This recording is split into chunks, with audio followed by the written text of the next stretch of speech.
Good evening, everyone. You are listening to the Authors Quill, and off we go with some Nora Jones, and we'll see you in about 4 minutes.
Well, as y'all could guess, that was Nora Jones Turn Me On. I hope everyone enjoyed that. Actually, that was actually backed by popular demand. So anytime we play a song on any of the shows on the network, generally when we get more than about 50 or 100 requests, we'll play it again. I think this was up to about 200 requests. Yeah. Well, I mean, you can look it up on YouTube. It's an easy song to find. It's a short one at that too. But anyway, welcome to the Authors Quill. We're waiting on our guests. We seem to have a little bit audio glitches today, so life has been a bit strange lately. I know we're getting close to the holidays now. It's very close. It's like looming around the corner. Is this a good thing or is this a bad thing? All right, we'll be talking about that over the next few weeks. Uh, where's John? John is in Tokyo, Japan at the moment. He's down there working hard like he always is. Yeah, you don't see the bamboo behind him.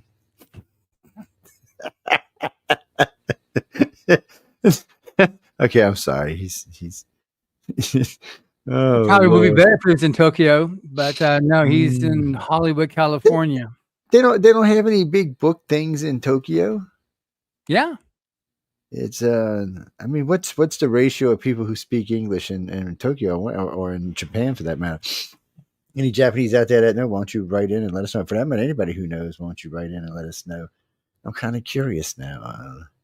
Well, I have a lot of friends that go to Japan. They love it over there. Yeah, they love it. They go and hang out.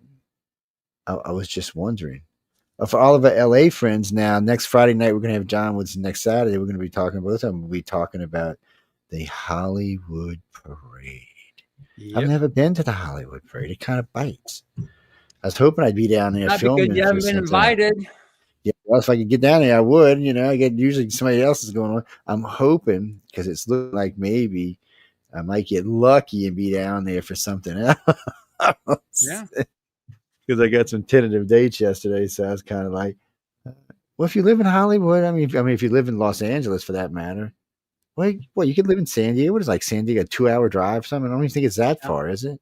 it depends. No, it depends on what time of the day. It can be 2 hours. It can be 5 hours. Yes. Well, I imagine. I know y'all got some horrible traffic down there. Yeah. Yes. No, I enjoy it. Well, I've been to LA with Jonathan 4 or 5 times now, but I've been all together. I've been, I don't know, 12, maybe 14 times. Well, I went a couple times. Well, I was stationed down in San Diego. So we went to LA a few times and got in trouble. Not in bad trouble, people. I mean, fun trouble. And hung out and did some stuff. And LA's, I don't really have a problem with the town. And fortunately for me, I've never been there when it was actually all stinky and polluted and stuff. When I was there, when I was young and in the service, it wasn't all nasty and stinky and polluted. And when I've been down there with John, and it wasn't when I've been out there for Prometheus, it hasn't been either. The only time I've ever, had anything is when you stay out by the airport, but that's if you stay by any airport. So I would recommend going. I don't know about taking your kids, but I would recommend going. Well, I tell that to people. Same thing about New Orleans. I don't know. New Orleans is a great city to visit. Is it a take your kids kind of city? Maybe. Depends what you're planning on doing. If you're going to go to the Galleria, the Riverwalk, stuff like that, to the zoo. Yes, it's got a great zoo. It's got a great gallery. It's got some great museums. But I mean, the body of New Orleans, the food, the booze, the old places. It's not places you want to take your kids. Just a little piece of advice from somebody who lives down here. That's all. Plus, I noticed in LA, look, Hollywood Boulevard is just, they might as well just call it the giant marijuana street. I'm not kidding you. Last time I was there, I walked with I don't know, it's about 8 of us. We walked from the Lowe's Hotel to Author Services. What is that, 2 blocks? Maybe 3 blocks? Too. Okay. By the time, there's 10 of us now. By the time we got from there to there, we was all high, all of us. It was just sad. It was Friday night too, in all fairness. Everybody was out having a good There's time. nothing fair about that. It's just it's disgusting. It's You it's try to it's smoke a crazy. cigarette, you get tons of grief, and you smoke a joint, and it's like, hey man, it's like it's so convoluted on its sense of ethics and morality. So that's one of the things It's that weird, you know um, and it's I'm so better hoping for that your some, health. some change is happening. Yeah. Well, you might. I mean, I seen. Well, we're not going to get into it much on this show, but we were talking about this on the other show, and we have seen a big change in color swaths in California, just like we did in New York. It's kind of strange to see it, actually. But I was looking forward to talking to Joe last night because he always describes himself as the guy, the dot in blue in a sea of red. It's always fun to talk to somebody like that. Francisca, no, he's a liberal who's in Utah. Yes, and Utah is pretty much just red. I mean, it's just, Except for Salt Lake City is blue, surrounded by red. yeah, it's yeah, a dot of blue and the red. It's just pretty much what Utah's a great Park state to City is visit. also pretty blue. Yeah, New York City is. Park City, right by Oh, Salt Lake City. oh, Yeah. I enjoyed Salt Lake City when I was there. Frankly, most cities I go to, I usually have a good time, but I either know somebody locally or I've gone to meet somebody who's been there before. And it makes it easier, you can shortcut some stuff. You don't have to have as many headaches. Besides, I usually know where the good food's at and the good places to stay are at. What do you mean where I stay? Well, when I'm down there with John, it's wherever they're staying. But you mean when I just travel? See, I'm funny. All I really want in a hotel is I want a bedroom, maybe with a separate little living room thingy on it because I got my dogs with me. Other than that, I don't, it don't have to have a 5,000 square foot bathtub in it and stuff like the one at the Mandarin. Yeah. But it doesn't. It's so sometimes I'll stay at the Hilton because believe it or not, you can get some really good rates at the Hilton, which is shocking, especially in downtown um, Atlanta. The 2 times I've been up there for Dragon Con, one time I went to go see my sister. I stayed at the Hilton all 3 times. First, I was stunned how cheap the rates were, and secondly, man, they were just overly friendly. Oh yes, I mean like, oh yes, can I walk your dog for you, sir? It was crazy. Um, People in Atlanta aren't known to be the most friendly people on the You planet. see David texting you? Oh, yeah, and David, let's see, let's drag him on up there. Hey, David, can you hear us? I know you can hear us. Can we hear you? Okay, we Okay. can we can see you. You're looking damn sexy, but we can't hear you. I wonder what the bleep is going on. It's got to be something. Yeah, it's nothing because we're hearing each other fine, so it's not that. Bob, you with the thing Are again? you able to go to the settings there, David? Do, do, do, do, do, Settings, and do. then it goes into the audio, But and do you see then the audio moving? So something's off. Whatever your mic is, so you can check and see if it's plugged in, which it probably is, but more than likely it's switched settings for some reason. Maybe an app you were using or something you were talking on, or if something's open, it has control of the mic. What's that, Christopher? Yeah, you can. No, actually, you can text us from Rumble. Yeah, I'm going to open the other two up. Well, for some reason, two of the Facebook pages now, when you try to start them, when we first start, don't want to start, but after you start, you can add them. Tell them, don't ask. We're not even going to go there. And no, UFOs, gods, and extraterrestrials is down because someone got a strike on it the other day, and from 2022, no less. And so it's down for 7 days.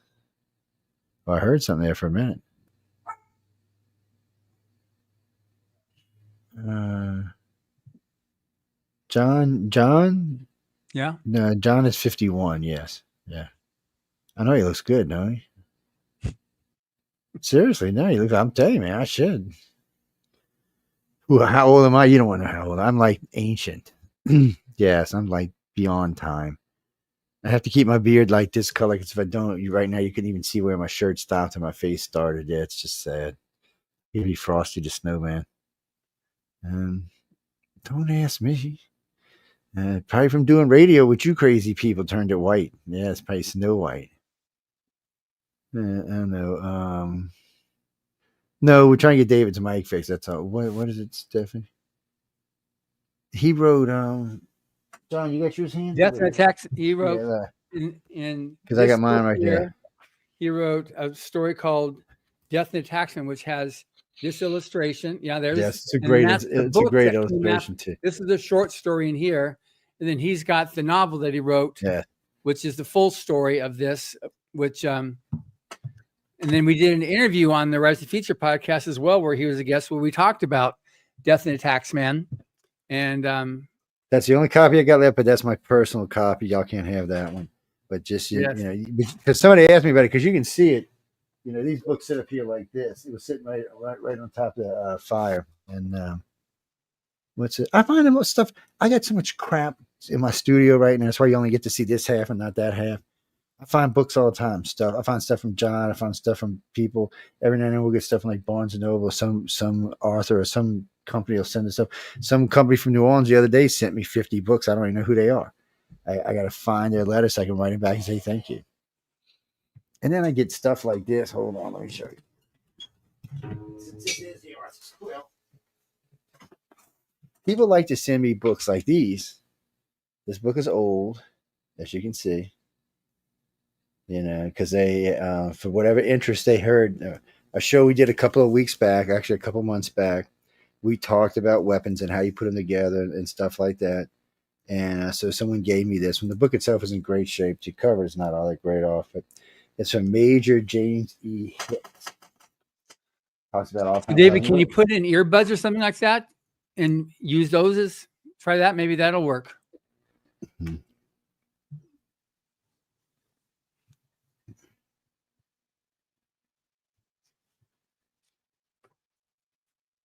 Yeah, I suppose everybody's got to work till they die. Let's see.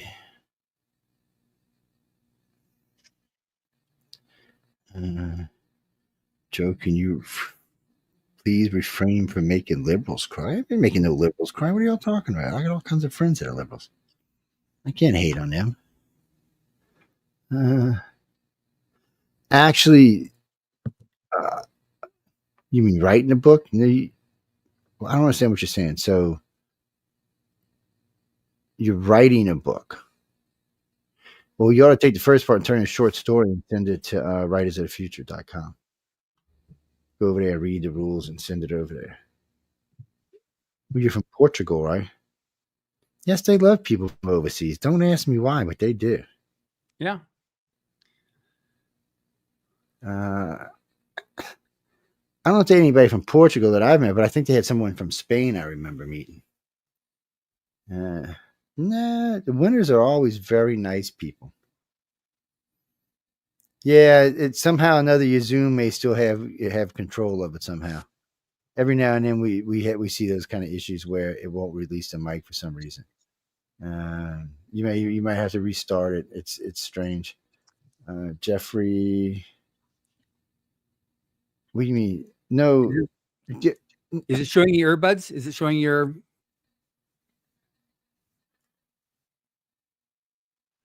We don't hear what do you, you but mean? maybe what Joe says, just restarting, just reboot your computer and see if that just Mm, frees up whatever's tied up.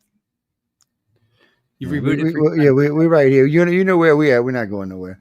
It's I don't know. I asked John. John, do you ride in the parade? No, I'm the host of the green room. So our building is the where all the celebrities will be, and that's where they load into the cars and then enter the route. So Hmm. That we have was an entry in the parade. We have a big balloon, a 5-story tall balloon, and we also have a, uh, a float, Way to Happiness, which will also be there as well. But otherwise, it's we just help however we can. We've got along the side of our building, we've got a 200-foot long red carpet. We'll have about that's actually 160 feet long, but it'll be about 200 media will be there interviewing everybody. We have a lot of radio, TV, newspapers, magazines doing the interviews, and but then we've got like our grand marshals Jeremy Renner, and so that'll be that's pretty good. He's the Hawk, and Hawkeye, mhm. and we'll have I don't know a dozen marching bands and however many musical groups, and it goes on. The parade kicks off at 6. From 5 to 6, we'll have several musical groups performing on the red carpet, and then the parade itself starts at 6 o'clock, and then the Santa Claus, which is the last float, is scheduled to kick off at 8:03 p.m. And then Yeah.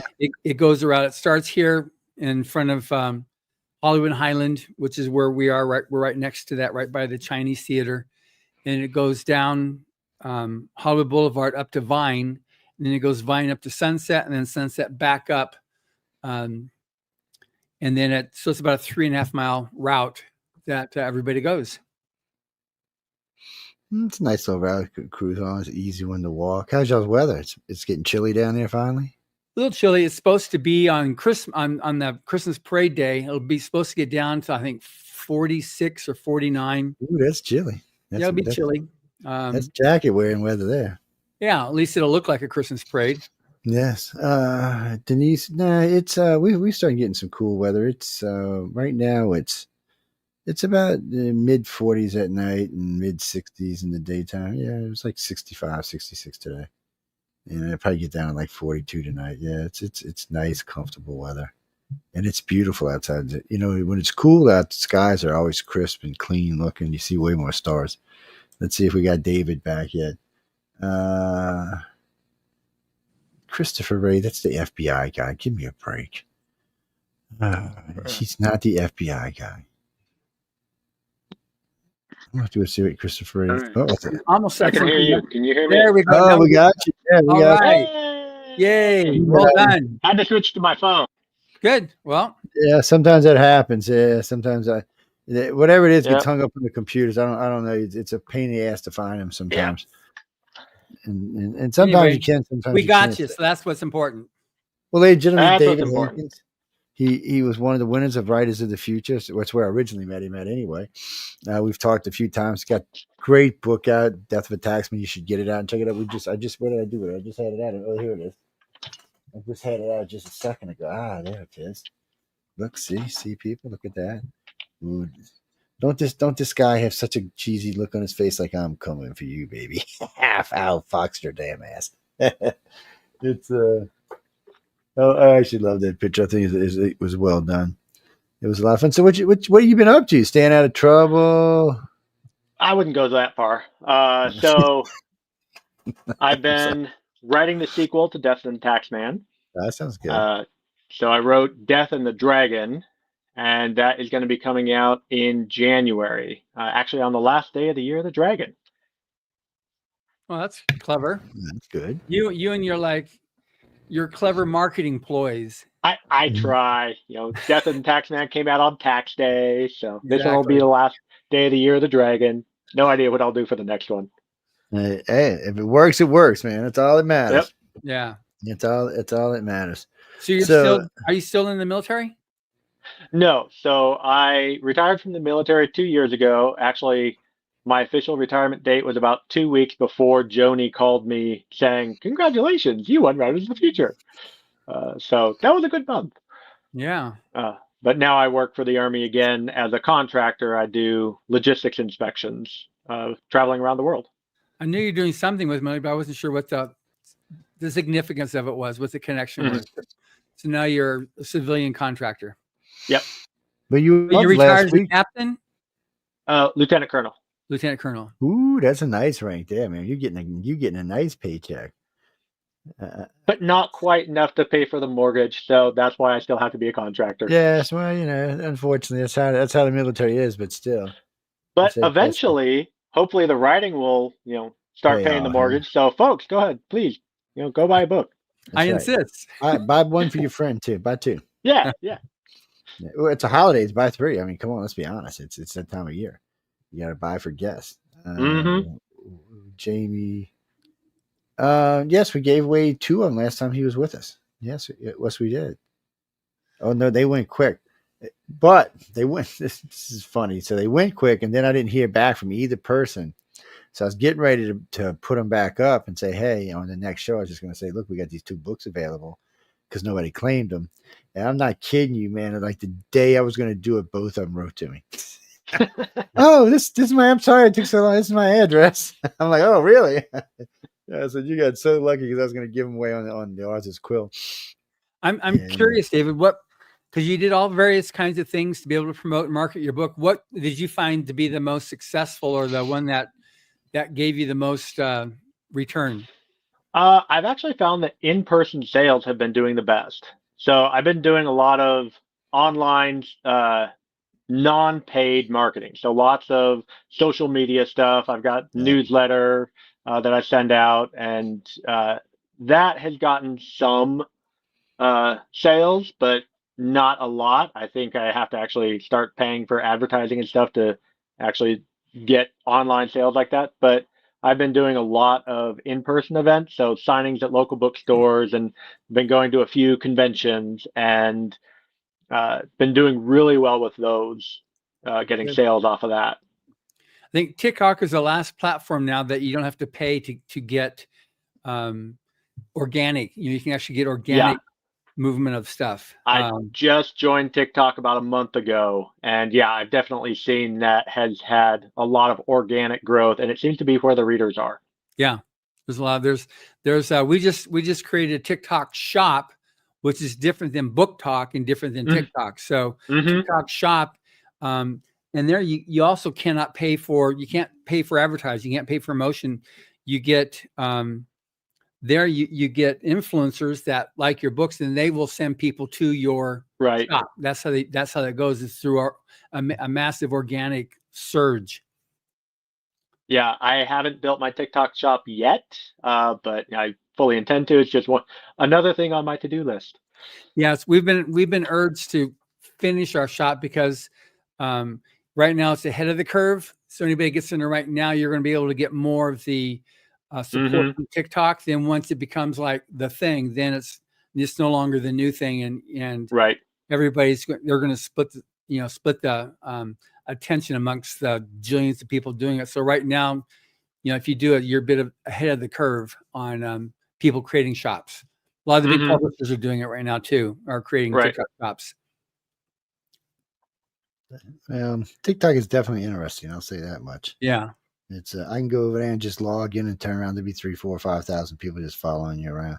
I decided one afternoon I just turned on my camera, I put it on my car, I said hello everybody, and turned it back like that because I was driving down the beach. I left here, and you could hear the conversation I was having with Linda, and I left them there all the way to Pensacola, Florida. Turned it around, there was 7,000 people watching. It's like, and I mean, there was nothing. I mean, all you were seeing was either the beach or the traffic or the swamp. I mean, and hearing you could hear the conversation. It was kind of muffled, but they were listening and they were watching. And I was like, but it just tells me how bored. I watched somebody. I stopped by a channel the other day. It was just they was just pushing their fingers through stuff. 105,000 people watching. I was like, get the hell out of here, man! It's crazy. TikTok is good for that kind of stuff. People do, Yeah. It's also become its own search engine too. So people It use that has. as a Yep. search engine, not Google, not Yahoo, but TikTok.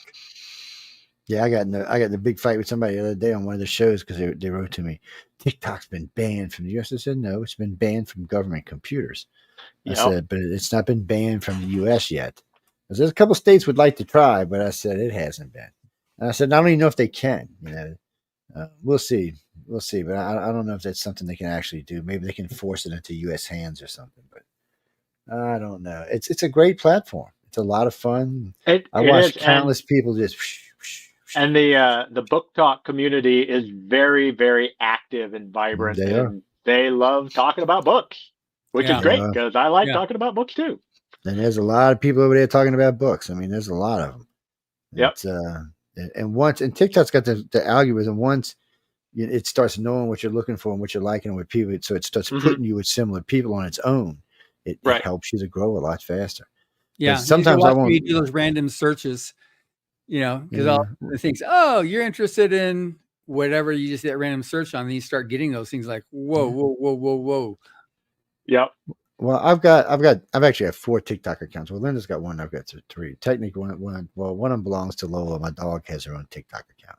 Her own Fiona has it. And let me tell you what, they get some people watching their little chihuahua butts. But I'll leave like the one that's on this phone right here. Sometimes I won't check that account for 3-4 weeks. I'll come back. There'll be 4, 5, 600 people had started following me. I haven't even said anything or even turned the account on, and then bam, they're just there. What's the account name? It's on the one of United Public Radio. There's like 3 United Public Radio accounts over there. The biggest one has 5,000 followers, but I mean, and if I use it all the time, I'd have way more. I mean, I got those overnight practically. And this one's got a few hundred, but it's just every week. It's like it's add 50, 80, 100, 50, 80, 100. You don't see that kind of growth on other social media. Not anymore anyway. Maybe Rumble, Right. but Yeah. other than that. Yeah. True. So then with your writing schedule there, David, so you finish your book. So you finish your Death and the Taxman when you did novelization of it. Then how did the cycle go from you released it to then writing a sequel to conceive what it was going to be and make it so that I'm at about a 1-year cycle on books. So it took me about a year to write Death and the Taxman from the time I got that call from Joni to when I was had a ready copy ready to publish. It was about a year. And so this one for Death and the Dragon, again, it was about a year. And then I ran another Kickstarter and in order to fund the actual publication of it. And I should be getting my proofs for Death and the Dragon in the next week or two. So hopefully, fingers crossed with holiday shipping. Yeah, it's been holiday shipping. But I actually did 2 books for this. I also did a collection of my short stories in Grimm's World. I did Grimm's World Tales, also all short stories in the same world that I'm publishing at the same time. So it's another add-on for my Kickstarter. And so I've got the original short story that was in Writers of the Future. That's in here as well, along with a bunch of origin stories about characters and stuff. So both of those will be coming out in January. And I thought, yeah, I already have those stories. That's easy to throw that together and publish it. And publishing 2 books at the same time, that's actually twice as much work. Yeah, still twice as much money too. That's the way to do it. That's how you get attention. Yep. Now, who was that? The girlfriend or whatever of Grimm, like the one that Cora. Yeah. So do they ever So reconcile? Cora definitely. Cora comes back in book 2, and she is a main character for the second half of it, as they are traipsing through hell, trying to save the devil from a coup. Oh shit! Oh man, What's that, But Gene? No, but the yeah. devil's a fallen archangel, though, right? That in your series. Correct. Yes, Yeah. that's Correct. what it So is. that for the world building, I used the classic Judeo-Christian heaven, hell, Yeah. devil. So a lot of research being actually looking back at how the Christianity and Catholicism looks at the angels and all that. I actually used Dante's Inferno as a lot of research for this one, Yeah. which interestingly enough has a lot more Greek mythology than it does Christian mythology. He just kind of meshed everything together. So I was like, Yeah. all right, I'm pulling in Greek mythology. Why not? Yeah. Yeah. The That's whole thing is they're like pushing the rock up the hill and stuff like that. That's like, Mm-hmm. you got Greek happening there. Yep. Yep. Yeah, I did a class in college on Dante, the trilogy, and I mean, I think it's the whole thing that goes on to prove how sometimes silly college educations are. That you get a credit to be able to study, these three books. Like, okay, it's Mm-hmm. like it's fine. It's okay to read it, but like to go into what does he really mean about this? What about that? And the significance is like. And that a person could have their whole career built around talking about a book written however many centuries ago. It just That sounds fantastic. yeah, Sign me up. they got. I mean, they have modern day philosophers. There's still a few of them around. A lot of them disguise themselves as theoretical physicists, but still, they. Well, I mean, they're pretty good philosophers, and there's a few of them out there still. I mean, not like back in the Greek and Roman days, but still. And if you get bored, I mean, there's a whole collection back there for you to read. But yeah. Well, it's I mean, Hubbard referred to science fiction writers as flies. He said, "Are we?" There's an article he actually wrote about the science fiction writers that were because he considered science fiction as the herald of possibility. So he said, "Are we all philosophers?" And the guys that are writing science fiction and what's going to happen and thinking of different things. You find different people that will like the naysayers on the value of it. It's but there's a lot that goes into. I've done so many different interviews now with writers over the last 5 years with this podcast, and it's interesting how whether it's dystopian, whether it's like you just had your guest on last week, Joe, with the near future military sci-fi. right, I mean, that which stuff is one is of my great. That's favorites. crazy stuff. That's like to me, that's scary stuff. What we're capable of doing right now, but really going into just seeing what could actually be can come to pass.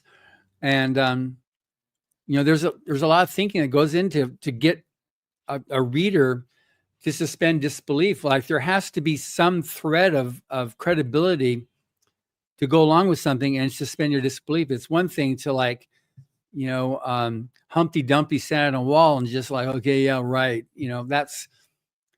There's nothing with that. But these a lot of these stories that people that you're reading, at least that I'm reading right now, and I'm reading a lot, is quite chilling of what could actually happen. And I see it a lot with the Rise of the Future stories. Some of these things are like they're very, very deep, even though maybe they're written so that a middle school reader can read them. They're crazy intense. Some of the different messages that are in these stories. It is. There is a lot of stuff people just start believing for whatever reasons they do. I don't know. It's kind of weird. It's I hear so many people will read something and they just want to think it's real, which is great. I mean, it's if you've got a great imagination, that's all fun and all. But look, you got to come back to reality sooner or later.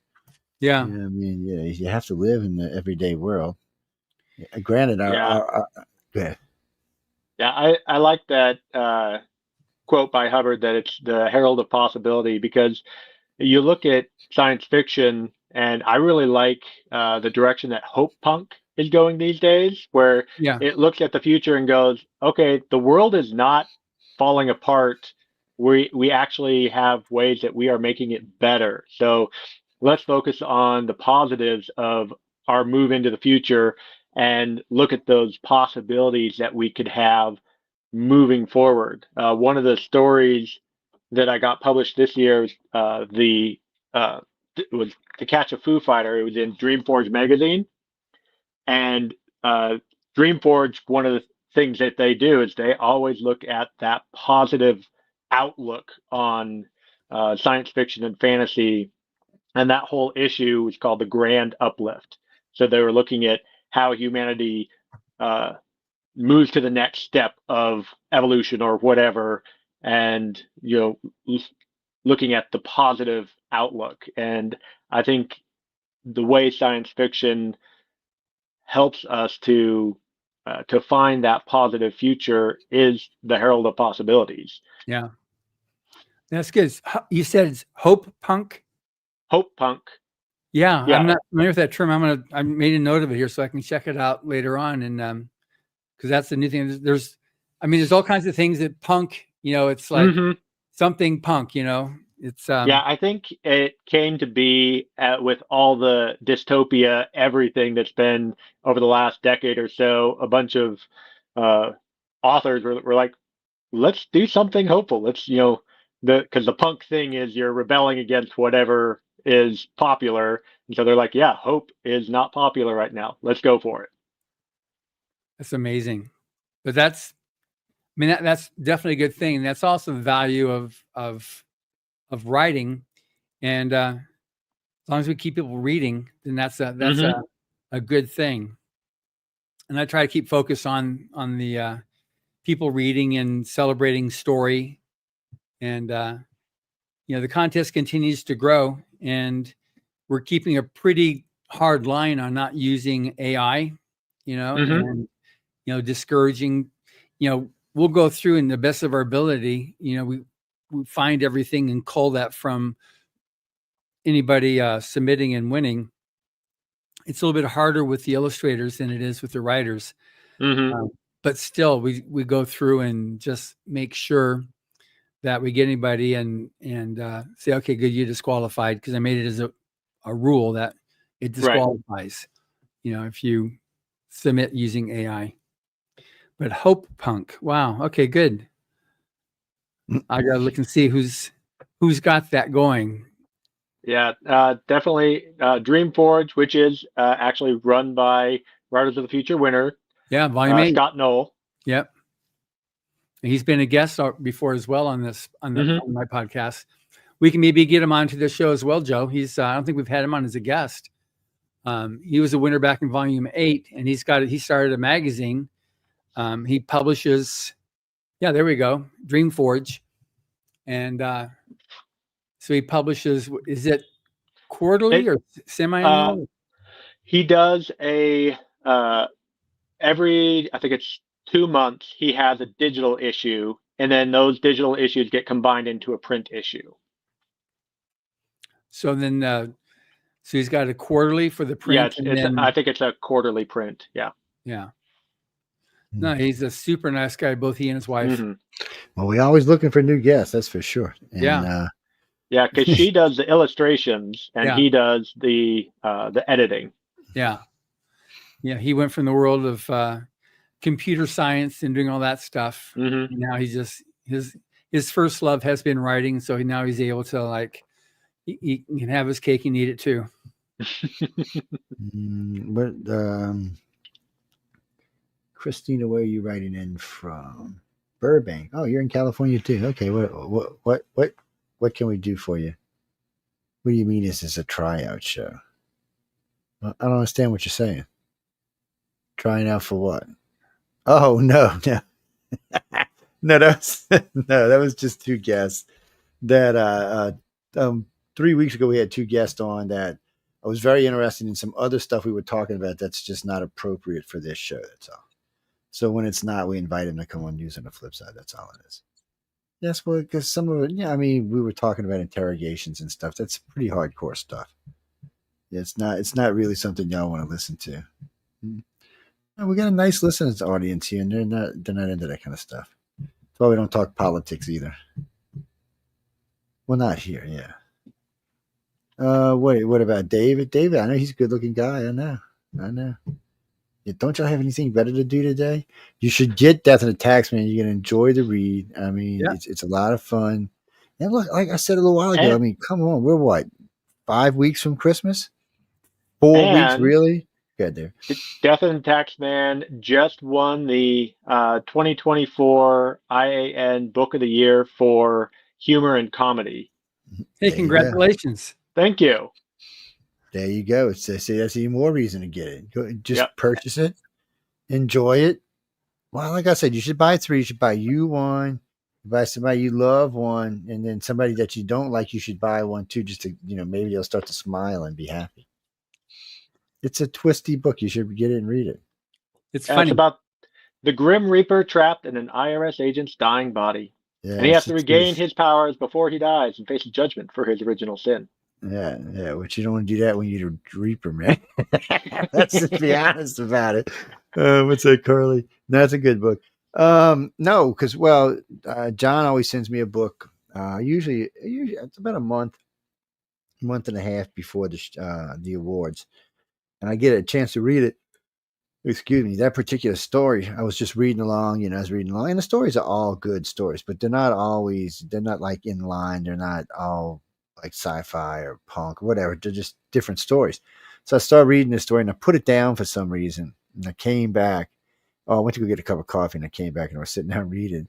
And I don't know what it was I read, but I still remember my wife I spit coffee all over the place. She said, "What's the matter?" Because I actually, for some reason, I had some kind of preset notion of where you were going. By the way, I was wrong.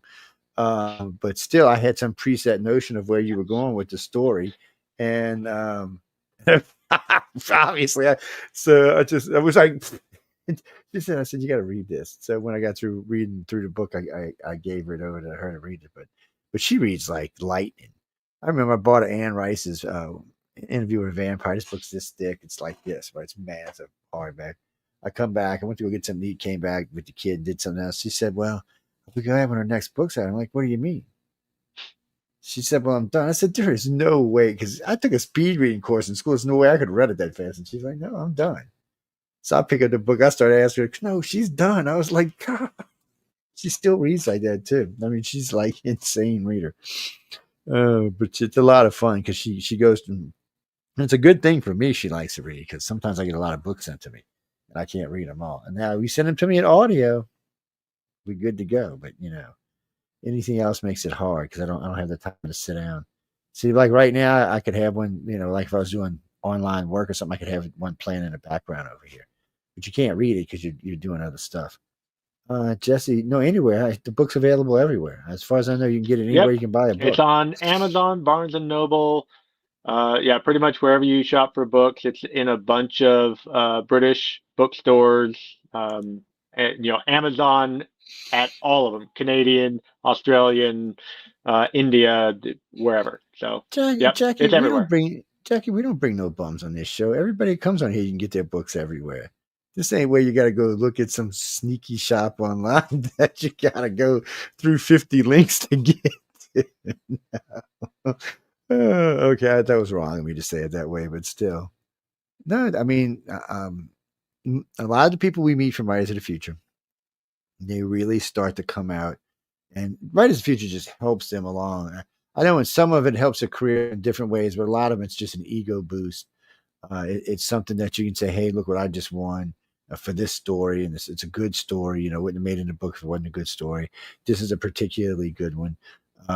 Well, there's always going to be some that are a little better than others. I mean, that's just the nature of the beast. But um, Well, and it's also something that when you're going traditional publishing and an editor is looking at you versus all the other people who have submitted to them, you have one Writers of the Future that puts you to the top of the pile.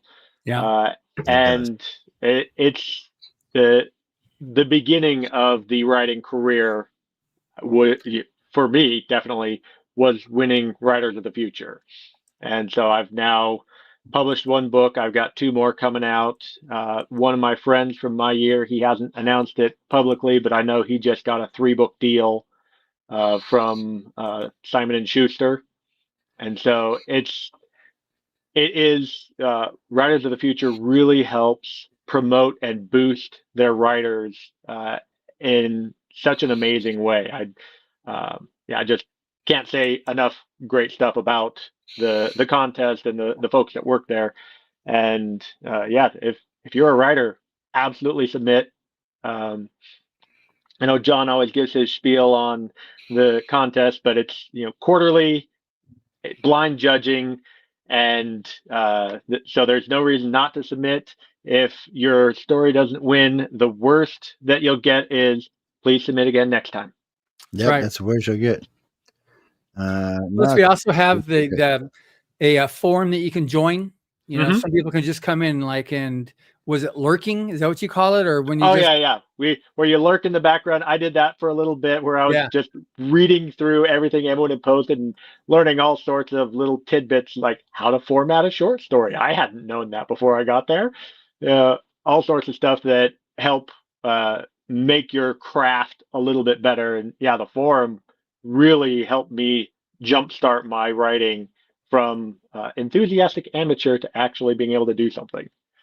yeah. And there's the only real rule to be part of the forum is that you can't, there's no hate, there's no dissing. It's like Be a good person. yeah. So if you violate that once, you're given a warning. You violate twice, you're banned from the forum. It's just, we don't need that. If you want to be in a place where you can be hostile and antagonistic and unkind, then welcome to Facebook, welcome to Twitter, welcome to YouTube, welcome to those other things there. Have at it, but that's not this forum. Yep. And you Yeah, guys also have the online workshop, Yeah. which is absolutely fantastic. Yeah. I think we're over 10,000 now people in that. So it's been very successful. And we got people from, I don't know, 180 countries, just all over the world. People have been taking that course.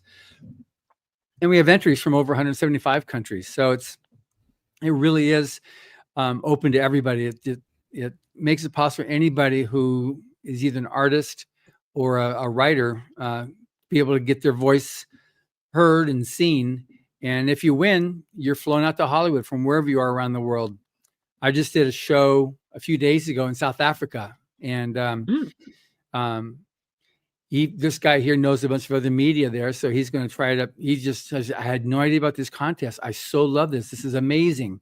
So he wants to let all of his friends know in the media. He himself is a music producer, but he just thinks this is just the best thing. And the fact that we've had 4 winners from Africa over the 40 years, 3 from South Africa and 1 from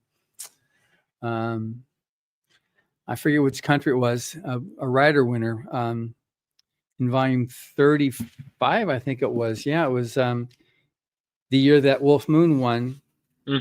We had, I think it was that one there. Maybe not, but it was a year we couldn't get him to come out here because he couldn't get a visa. He was a single male, so we couldn't get him a visa from his country. But no, it wasn't 35, but it was around there. And Walter Mika Dinjos, he was great story. And we played a video that he made for us at the event. But then he passed away a few years later. And that's where you get like third world countries. He had diabetes and he just died from that. It was just like they didn't have the resources to just help him. It would no way would that have happened here in the United States or even in South Africa. It was just Nigeria. That's where he was. So, but it was great. I remember letting Nettie, a Corifor, know, and she was just like devastated because it was like, here's a person that was breaking out. He had an opportunity, and he was such a nice young man, amazingly nice. It was unfortunate. So we're still promoting to get more people to submit from Africa because it's a great absolutely. voice, and you see it in the art. We have all types of art. There's no like preconceived idea. This is what it has to be. It's just got to be great storytelling or great art. Yeah, I know in volume 40, you've got Cal M, who is from Malaysia. Yeah.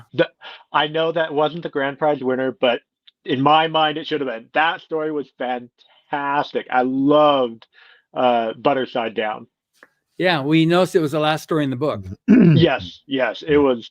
Oh, so good. And the first and last stories, first, second, and last are when a person goes through and looks at an anthology, they look at the first story, is this interesting? The second story, then they flip to the back, see, how's this story? So you want to lead with like which you think are going to be the most popular. And hers was just amazing. You know? I don't even try to pick the winners anymore. I haven't picked one out of 5 times. I can't. I don't even bother. I can't. Artists or authors. I know. Nope. No, I look at stuff going, man, she's going to definitely win, or he's going to definitely win. No, not even close. I'm like, son of a. And sometimes the story wins. I'm like, what? Who picked this? I'm going to go kick somebody. Oh man.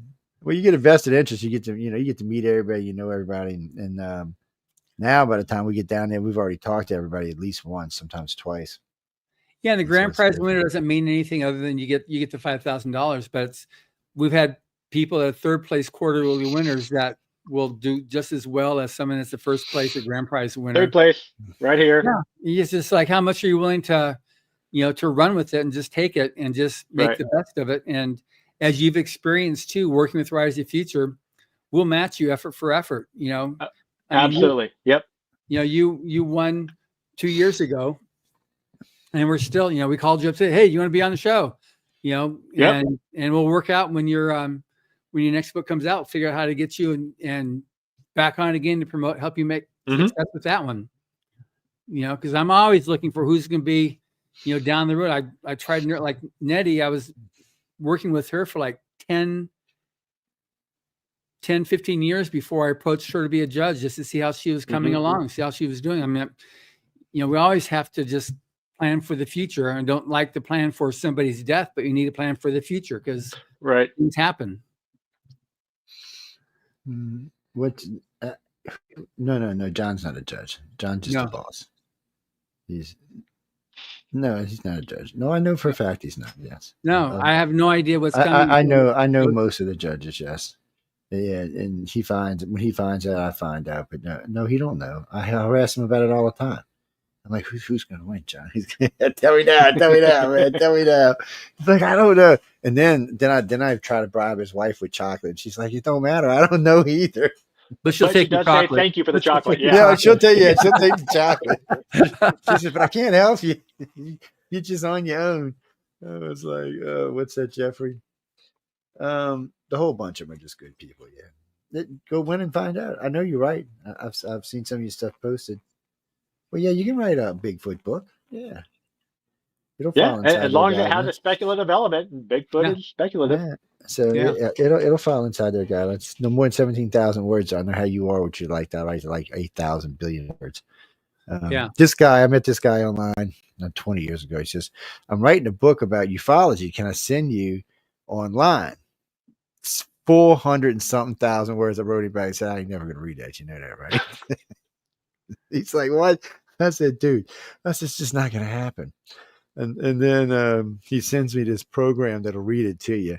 And I'm like, nope, that's not going to work either. Because it's like Microsoft Sam. I was like, I'm like, nope, I'll kill somebody after listening to this. I said, I'll tell you what. I said, when there's a real good program out there, you turn it into audio, let me know. We'll find out what's in it. And I can only imagine. As far as I know, he never got the damn thing published, but well, you're not going to say 400,000 words. It ain't going to happen, especially for somebody that's not known. I mean, even Brandon Sanderson doesn't venture into that realm. Well, I mean, what the hell are you writing here? Like you did 3 years. Split it into like 5 books. Well, yeah, what Hubbard did with Mission Earth when he wrote Mission Earth, that's 1.2 million words. That's 10 books. Yeah, that's a good way of doing it. Yeah, so that was 10 different books. That he wrote it in 8 months is a little bit like people kind of go, whoa. I mean, some people kind of like, okay, whatever. But then an author, you tell them, they kind of go, and he had 2 manual typewriters he used to write that book with. And he'd write with one until it broke. Then he switched to the next one and got that one fixed. And then he kept on rotating, sending to the shop, getting fixed, and just kept on using it. And in fact, you've seen, Dave, when you're at our library, you saw that big stack of paper. Yeah. That's the manuscript. It's a copy of the manuscript, but it's a manuscript for Mission Earth. Yeah, because that stack of paper was what, like 4 feet tall? Yeah, 4 feet tall. Something like that? Yeah. Yeah. That's what happens when you're writing 1 billion words, people. No.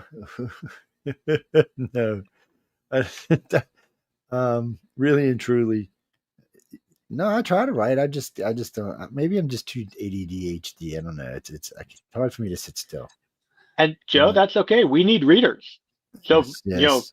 we writers definitely need readers, and yeah, just read And the readers books. need writers. Yep, Yeah. absolutely. Actually, I've looked into a couple of people maybe having them write something for me. We got outlines for 3 books that already set up. We've done them a few years back. It's just I have to know I have the time to dedicate to it in order to do it. Yes. Well, if I know I'm going to have like 3 or 4 months, well, I've got a lot of free time that I can do something like that. But I'm trying to imagine what it would be like to have 3 to 4 months of free time. that's the problem. And what is it like? I'm lucky if I can get 2 or 3 hours of free time, much less days. Hmm. It's well, I like to be busy. So I'm curious, Dave, what's your plan then with this Death and Taxman series? So you Okay, while you're number doing 2 ready to release, and number 3, do you have that Number already planned out? number 3 is going to be in 2026, and so that is going to be called Death and the Immortal. Okay. that sounds And interesting. yep, Is that and so wrapping up that as a trilogy? that is going to wrap up the trilogy. And at this point, I only have it planned to a trilogy. I've got some other book series that are bouncing around in my head. That one that's sci-fi, one that's fantasy, that I'm trying to decide which one I want to go for next. But I definitely want to finish this trilogy before I move on to another project. Anything to do with yellow duckies? My daughter keeps telling me I have to write a ducky story, and I haven't done it yet. The alien yellow ducky story. That's what it needs to be. It needs to involve Yeah. yellow ducky aliens. That's Yeah, it. he's got There these we go. yellow duckies. All So this I've got these little duckies, resin ducks that have become part of my social media presence. Yeah. And it all started as a April Fool's Day joke by my wife. And my daughter at the time was, I think, 9 years old. And my wife on April Fool's Day put them all around the house.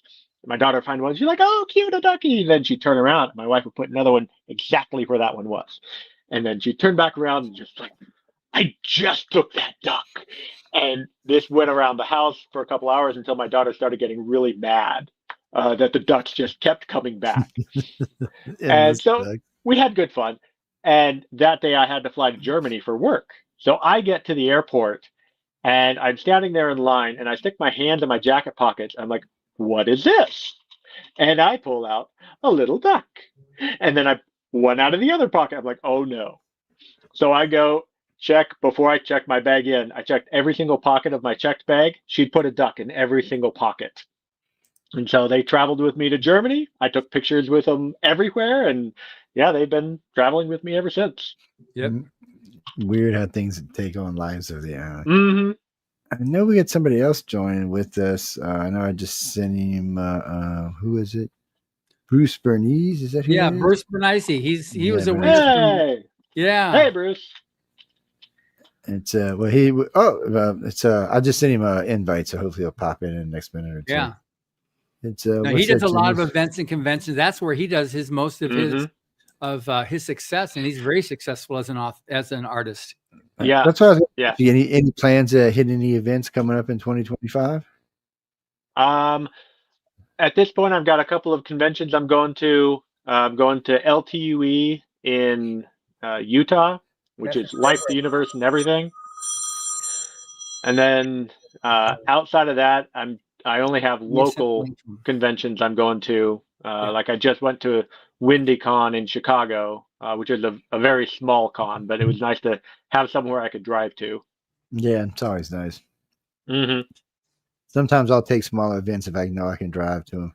Yeah. Man, anytime, most of the time I'm being paid to go anyway, but man, sometimes you just don't want to have to go through the hassle of packing, getting on an airplane. Yeah. Big pain in the ass, especially this time of year, man. Because I wasn't when I was talking with the History Channel the other day, I was thinking, do I really want to be flying in the late part of November, the early part of December? Well, if you come to Los Angeles, yes, because then you can come to Christmas. Well, yeah, what's different because Right. then I can come hang out. It's they told me it's either LA or New York, but they never tell me where until like 3 days, 2 days. Sometimes it's the day of. Oh, well, here's your ticket. I'm like, whoa, where we're going? Right. They really do it the same day? That's crazy. I've had them twice do it same day. And they just, I don't know what it is with them, but But still, I mean, they pay me good to go, so I'm not going to bitch. But it's Yeah, but you they are. You also tell you always did. stuff. Well, that's true too. But they tell you something like the other day. I talked to them last week. They said, "Well, do you have anything you can't cancel over the next 3 weeks?" I'm like, I own 2 companies. Let me see if I can get away for it. But fortunately, Michelle manages the station, so I can let Michelle handle the station, and I can let one of the guys take over. When I'm super busy right now, so somebody can take over while I'm going. But still, that's a lot to ask. I guess they used to. I don't know what they used to. Because it's not always easy just to get away. Like in the springtime, you can't get away. I'm too damn busy. But anyway, I see Bruce down there hide now. He's all hide, smiling and stuff. Let's just drag him up in here with us. Hit the magic finger button and poof. Oh, there he is. We Hey, poofed all him right. in Hey, his Bruce. spot. Hey Hey, Bruce, how you guys, doing? doing How you good? doing, man? We was just talking about you a second ago, man. Shh. Uh-oh. No, it was all good. I'm teasing. It was all good. So how you been? Everybody's taking good care of you. Life's being Yeah, nice yeah, to you. no complaints. Just keeping busy, getting to the end of my convention year and ramping up the freelance illustration at the moment. How many conventions you got left for the year? I mean, I know we're getting close to the end, but Yeah, I've just uh, got one more left. I've got a magic event in Houston. So most of my events are done, but it was a 14 event year, so ooh, lots that's to nice. do. Wow. That's That's a lot nice. of travel. That's Yep. that's that's nice. That's a nice group of traveling. It's weird. For me, it's kind of weird because when I'm doing public events, it'll be anywhere from 8 to 16. But when we're doing like local events, it's different. Like I may go to Pensacola twice a month, 3 or 4 months in hmm a row, Yeah, or down to New Orleans for a day or two, just because they're doing it. Because I don't have to stay. I can go home. exactly. Yeah. I'm like, yeah, I'm out of here. Thank you. Whole Give me my different check. ball I'm out game. of here. Well, Give me my check, and I'm gone. we see Bruce at some of the events that we attend, and he would get him onto our panels whenever we can, whenever we get somebody else to cover his booth. And he's getting more and more now where you're just, when your name is on the list of panelists, people want to come and listen to what you have to say because what we do for the illustrators of the future is we have a thing is how to survive, how to make a livelihood as an artist. And when hmm they see what you have to say, it's like it means like it carries a lot of weight because you're practicing what you're preaching. You're not like some wannabe somebody who's like, I read a book, so this is what I'm going to talk to you about. You're not some high school or college professor. Sure. You're like I someone who's can I actually can doing speak it. from experience. Yeah. Exactly. And it's really good. And you ask, you get real life questions. You don't balk at all. You just say, okay, here's the answer. Okay, you go to this and you give some different books that like, wow, that's a great book on great reference on finding out about, different tools that like an artist that really wants to make it, not get, shystered, that they need to survive. You've gone through it. And so you've come the other end, maybe a few little scratches and burns, but otherwise you're there to, at least you still have your facial hair, Yes. so. Yeah. Oh, man. Yeah, it's doing okay. It's surviving. It's surviving. So coming up in 2025, you going any big ones or? Well, at this point, I'm just starting to apply for some of those big ones like Gen Con, Dragon Con.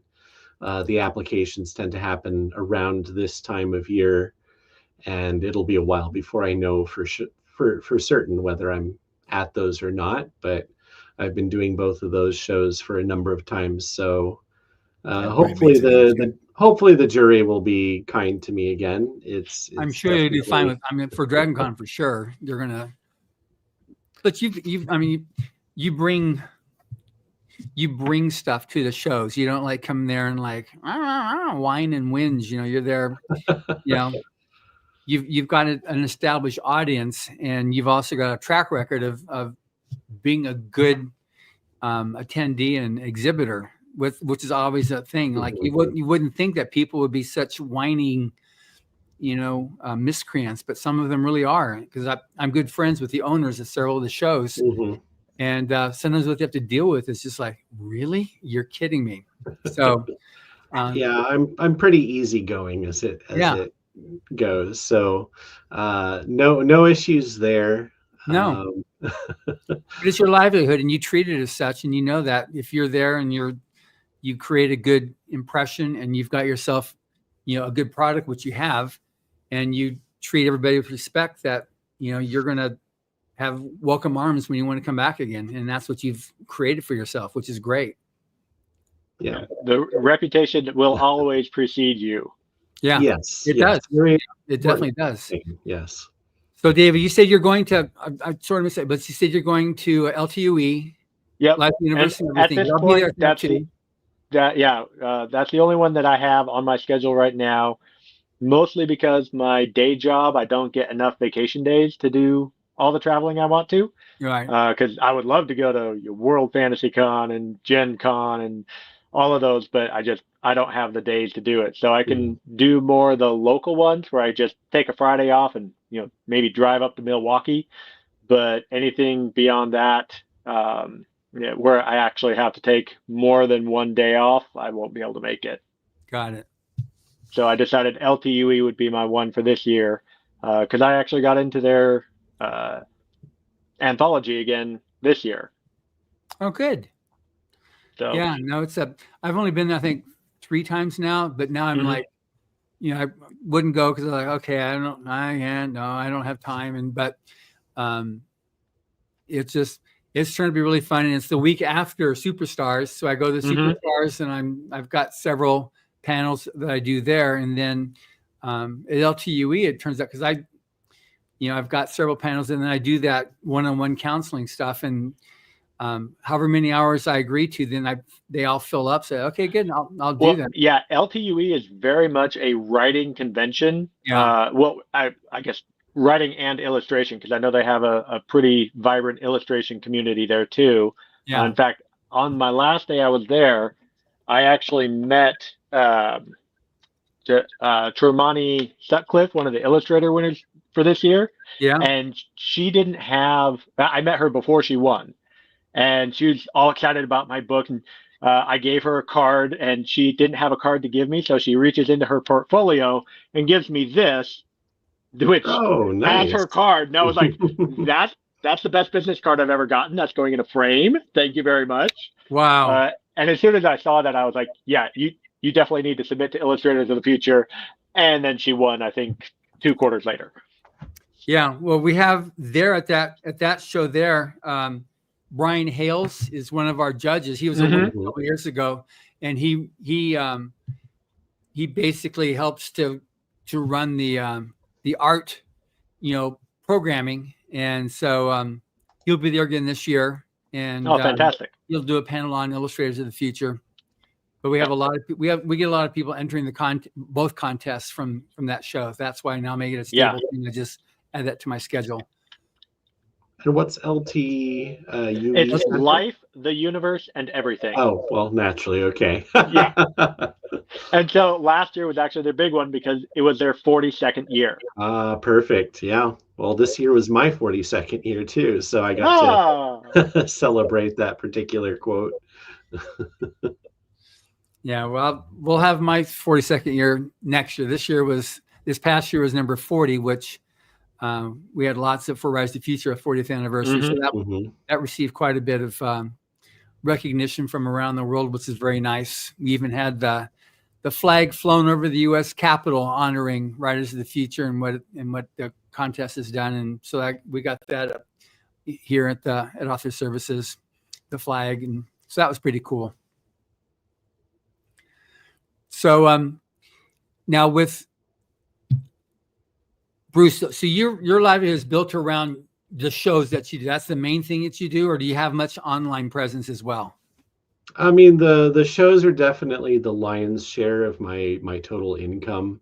I think when I broke it down for a recent year, it was probably it was something like 50 to 60%. And then when I do have an online presence, I do have a web shop.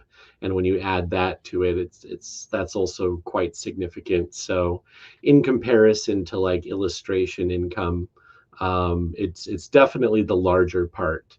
But the illustration jobs that I get are kind of upstream of the convention revenue, right? Because I'm not doing fan art of any kind. I'm only doing bringing official artwork, illustrations that I've done for books and games and so on to the conventions that I go to. So I have to, keep on bringing fresh work for various things that people love and enjoy, like Magic and D&D and The Witcher and so on. And then I have stuff that I can bring to conventions. Does the majority of what you sell at conventions, I always thought your breakfast placemats, but they're actually the gaming mats for. They're gaming mats. Yeah. First I was shocked, 'cause I'm so not into that world. I was like, sure, because I've never seen playmat breakfast mats that big before. yeah, because playmat sounds a lot like placemat. So I do actually have a lot of people who come by the booth and they're not familiar with that particular accessories, and they're like, "Oh, are these placemats?" I'm like, "Well, you could use them as placemats. They are machine washable, unlike the latest settings, so it could work, but they are technically, intended more for gaming purposes or just as an oversized mouse pad." Never hurts to have a big mouse pad. Yeah. Yeah. And a nice way to get some art into your life in a horizontal format, so you don't have to worry about that wall space filling up. It's funny you said that, because most of my big pads do have some type of artwork. I'm looking over there right now. Well, a couple of computers, I have two mouses on one pad, so I always got a big pad. But they come in all shapes, sizes, and colors. And then sometimes people just send them to me out of the blue. Like, okay, where'd this come from? Wait, John. Yeah, for whatever reason, my laptop just died, so I'm just switched over to my phone now. Yeah, we're having all sorts of technical problems today. I know, it's weird today. Let's see. No, we're not. We're just kicking from the studio. That's all. Calm down, Things want me to ban him and stuff. I was like, damn, they serious over here, man. I was like, I'll just try to get him out the way. You never know what's going to happen. It's but I like, I mean, do you both of y'all enjoy going to the different places and hanging out and meeting different people? Absolutely. Yeah. I love going to conventions and just meeting the people and talking to them about the books I'm writing. I'll talk to the other vendors there, finding out about the books they're writing. I always leave with, my backpack heavier than when I arrived. So yeah, it's great mixing and mingling with the other people that love doing the same thing that I do, which is the whole point of conventions. Yeah, it's a nice balance, because a lot of artists are just kind of like living in their art caves for most of the year. And so you get to come out once in a while and meet some people and have some social time. So I don't get too overly socially stimulated, which can definitely be a thing, because I know that I'm going right back to the art cave after all is said and done, and I get to have my alone time and my time with family. And then when I get a little lonely or tired of that, I know that there's another convention coming down the pipeline. So it's a nice balance. Yeah, it's a good thing. It's nice to get out and meet the people. Good for people. People like meeting the people they're reading stuff about, or they've heard talked about, or and it's nice to see them getting interviewed and stuff. It's sometimes when we do a booth, I'm always like, my wife's always like, "Are you gonna be able to sit in the booth all day?" I'm like, "Yeah, I can sit here all day." She's like, "Really? Are you gonna be able to sit here all day?" I'm like, "Yeah, I can sit. As long as I get somebody to talk to, I can sit there all day long." That makes all the difference. Yeah. Now if it's one of them ones where there's nothing going on, everybody's boring, though, I gotta go find something to do. I mean, I have to go harass somebody else somewhere down. Hey, wonder what that booth's over there. Let's go harass these people. I know for the Roswell 60th, we started a Nerf war with Fox. There was rating week, so Fox was there doing ratings. So our booth and their booth started a war, a Nerf war. Man, we were ambushing each other, shooting each other across the place. And I remember the guy who was running the convention came up and said, "Are y'all adults?" I'm like, "Yeah, we're adults." And as all of us turned around and shot his ass. I said, "We're adults, yeah. You gonna do? Throw us out?" No, I don't think so. You definitely got to throw Fox out. You can't even afford to do that. So it was But it's weird. But I always enjoy going out, and I just really like going out and meeting people. It's always fun to me. It's regardless what it's about, because a lot of times there's a lot of different reasons I go out to conferences. Sometimes it's just to come meet people like y'all, or to come harass John, see what he's up to, make sure Emily's being behaved. Somebody got to watch her, man. I tell you got to keep an eye on her all the time. Her and Sarah especially. Oh my God, you got to keep an eye on her too. And it's like, we need to get drones just to surveil these two. I think that's what's going to be the next problem. Joe, it's going to be really painful when you come back here in April. Just realize. What's that? Bring up trouble. Francis. They no, I love them both. I think they're great to talk with. No, actually, Emily is his other half, and who I just love to torture because she tortures me right back. And Sarah's just the queen of torture. That's all. Sarah is, you can't stand still around her. She'll find something for you to do. She is something else, man. That's Joe's bang beef. He'll come to the, hey, just doing nothing. She says, okay, I need you to do this. I need you to do this. And she will. She'll be right. Work, and all of a sudden now she's some of this evil person because he's making him. I'm like, Sarah, I'm trying to be taking pictures. She's like, no, come on, you can come and do this. I was like, damn it. Oh no, she's a lot of fun. No, Stephanie, no, just teasing. I love her to death. She's always a lot of fun. Everybody is hard working, and the whole bunch of them just nonstop. It doesn't matter what you're doing there.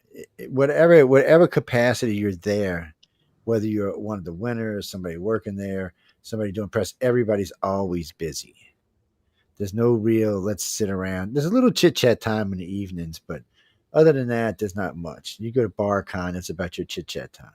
And even then, you're trying to learn something. You're trying to understand something, or see something, or find something, or harass somebody. The judges are great. I think you're the one who does all the harassing, Joe. Well, I get paid to harass people. That's different. It's a different thing. So, no, really, Jack. Roll down for your show. That's right. Tracking them down. It's What do you mean coming on this show? All you have to do is be an author or an illustrator to come on this show. No, author or an illustrator. That's it. There's nothing else. We don't do anything else on here. If you want to talk something else, there's a whole host of shows, a whole plethora of shows in this network that represent everything you could possibly think of. Find one, and I'll see if I can't get you on. Yeah, go harass one of the girls. Oh, you know what? Write to Michelle DeRoche, okay, and tell her that Joe Montaldo said let you come on her show. Yes. To talk about angels and demons. You're just bad. Okay. No, really. No, I'm being serious now. No, you're not. You're being mischievous. just write. Y'all haven't met Michelle yet. Anyway, just write to Michelle, and she'll handle at that point. Anyway, moving on now. This is Authors Quill. That's not.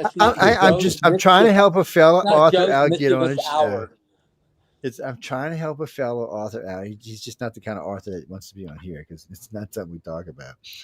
Oh man! So wait, what was I going to? I forgot what I was going to ask. Something about Nia. That's what happens to when you be like that. I know, but there's something I wanted to ask about Nia. Oh wait, no, I wanted to go back and ask Bruce something first. What is your favorite medium? I mean, every person who does illustrations has their favorite medium, whether it's typing on a computer, graphic arts, or oil, or just regular ink, or some kind of pastels, or just anything for that matter. Pencil. I noticed a lot of artists like to sketch with pencil. I mean, you have any preference, or do you like to do something first and then put it on something else? Sure. Well, I'm kind of in the midst of a transition at the moment because I have 20 years of experience with primarily digital. I did study other things back in college, but I was one of the early adopters for Photoshop, and it's a great program. Using the tools there, like the digital paint brushes, trying to recreate a traditional painting look without all the mess. But these days, I'm actually embracing the mess. I'm starting to transition to doing an acrylic underpainting. Ooh. And then I'll do finishing touches as needed in digital so that I can get that piece out, in the correct time frame for my deadlines. and just working up my skills in that direction now.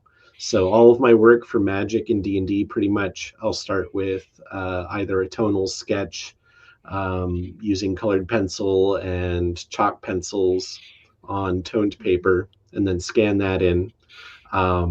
But the next kind of stage of this project is to do the underpainting with acrylic paints. And I've been getting it somewhere between like 70 to 80% finished with the painting, and then finish it off with Photoshop.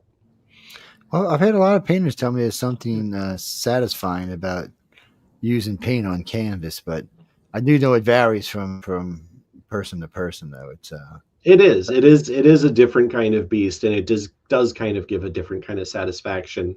It's also nice to get away from the screen because so much of my life already revolves around I screen know time that of one feeling. sort Yes, or another. I know that feeling. So getting to look at something that's not shooting photons back into my eyes like that is kind of nice.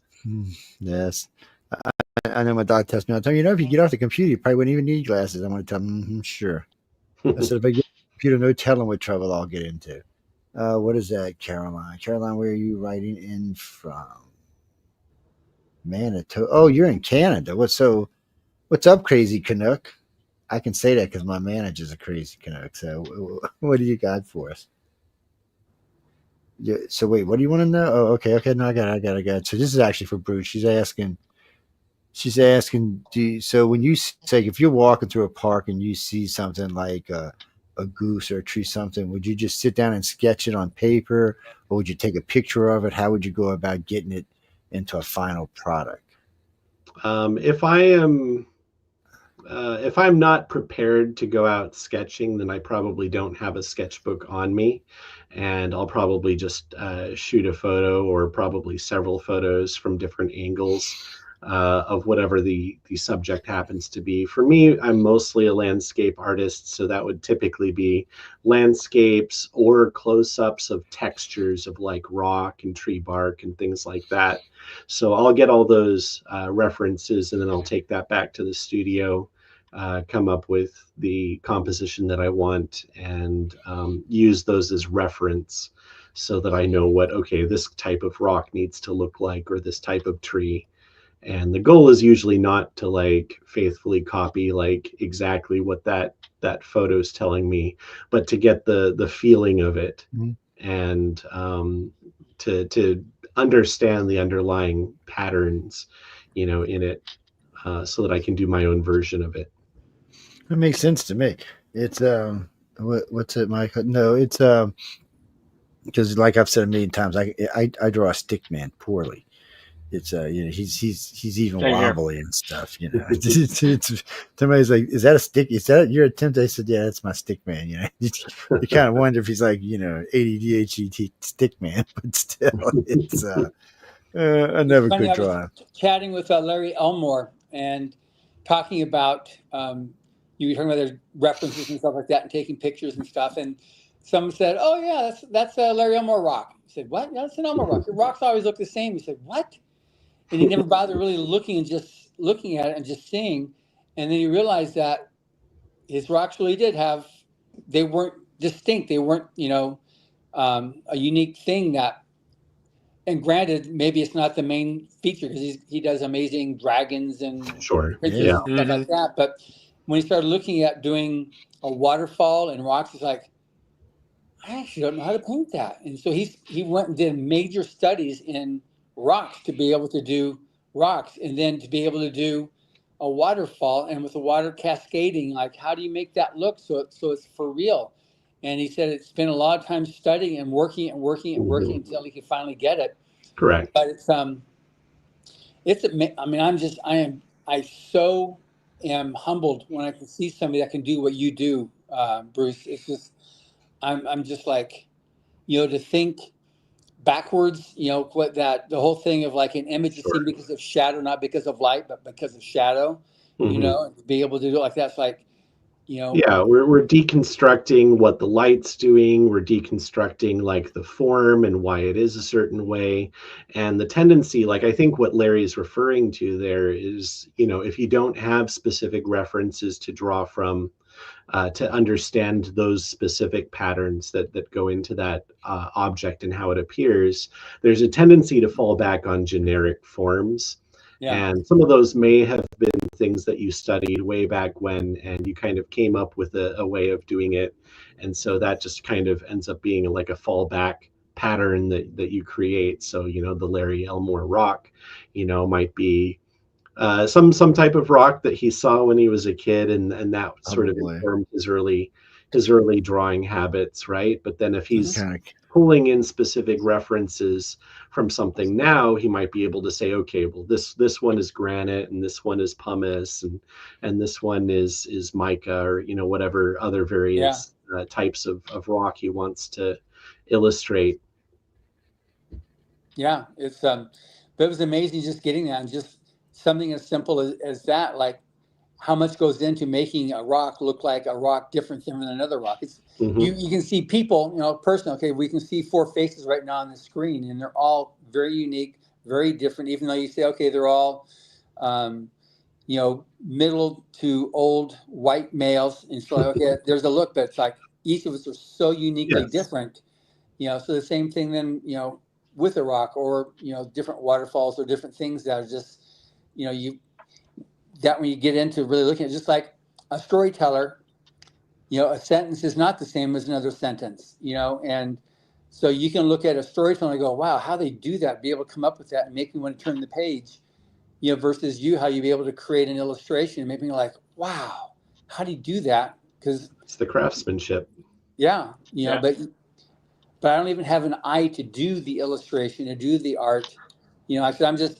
I'm taking a class right now in cinematography, and just, the various stable data, of cinematography. And like I said, a picture is seen not because of light, but because of shadows. And the same thing is like listening to what Larry was saying. It's like, and what you just said there is deconstructing, it's, you build it from the backwards of what you normally think of you're doing when you look at something. It's just the opposite. Yeah.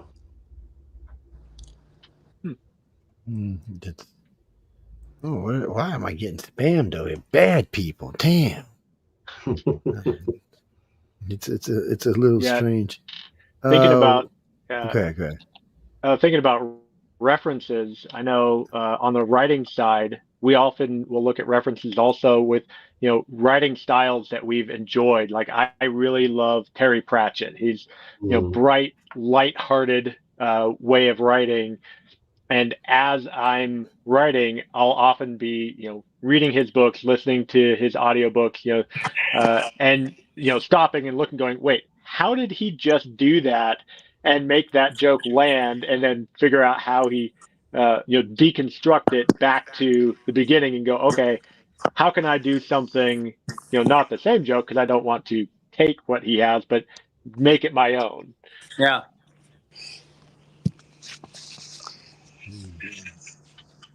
All right, people. Let's see. I see we got questions yet over here. Let's see. I think we already asked Bruce this, but we'll ask it again, I guess. So Janice wants to know what your. You want to? Well, no, he was talking about acrylic. What do you're talking about oil? Well, I guess it's the same thing, but it's not really the same thing. But still, one is a latex based and one is an oil based. It's not the same thing. What do you mean? How to go about acrylics? I own a construction company. We use acrylic paints. Yes, not for like he does. We use it for much bigger projects. When you do acrylic, Bruce, how long does it take acrylic to dry? Acrylic dries very, very quickly unless you control for it. So there are some brands that have slower drying. I think Golden has something called the Open brand that is a slower drying acrylic. But for the most part, it's best known for drying very quickly, unless you're mixing it with a lot of water.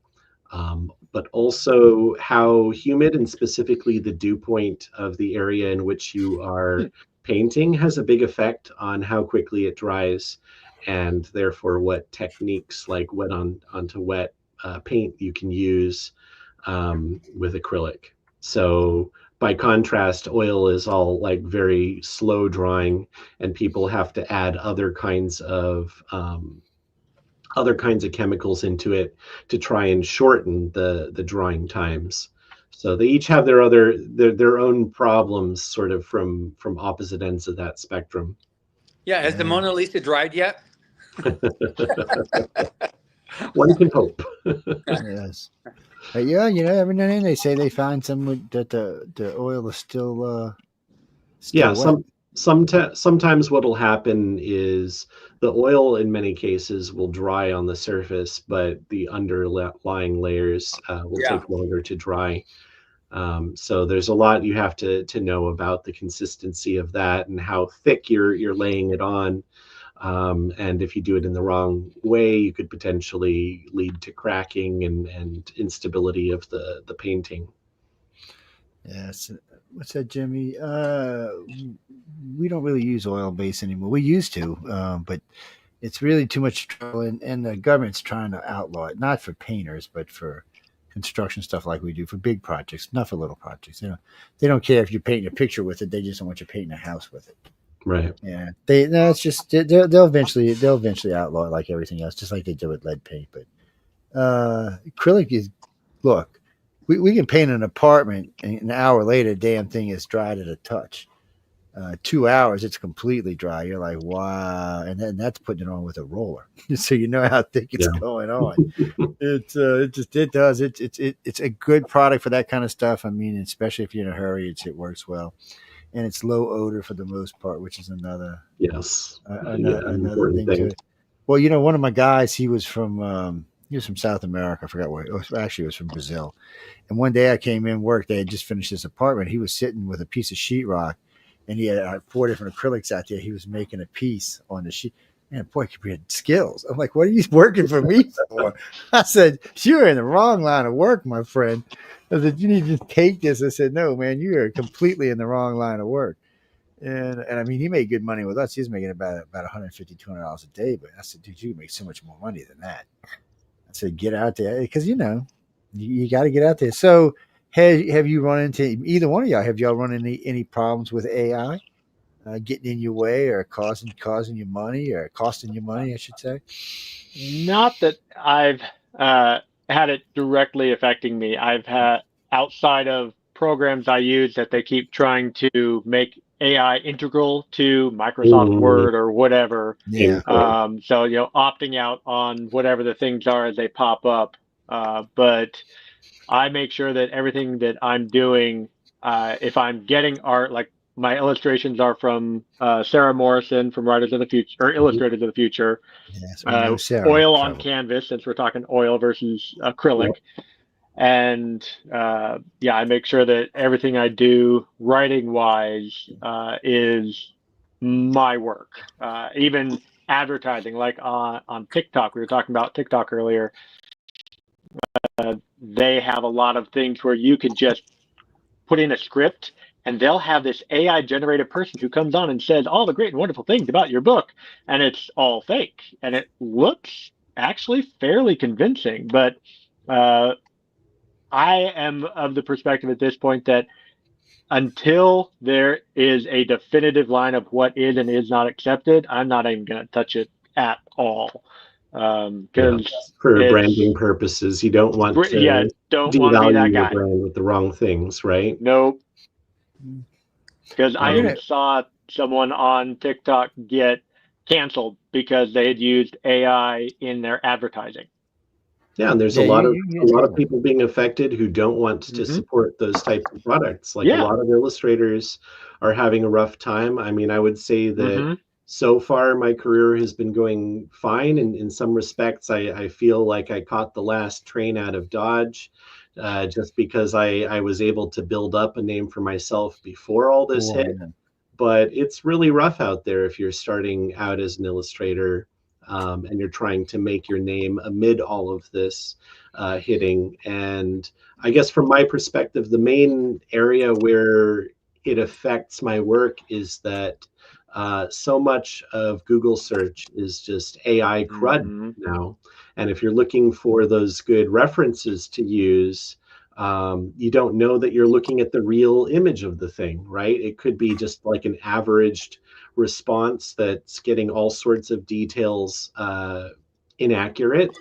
My background when I was studying art in college was scientific illustration, and the whole point of it was that you had to have like pinpoint accuracy for what you were depicting, whether it was medical illustration or zoological depiction or whatever it happened to be.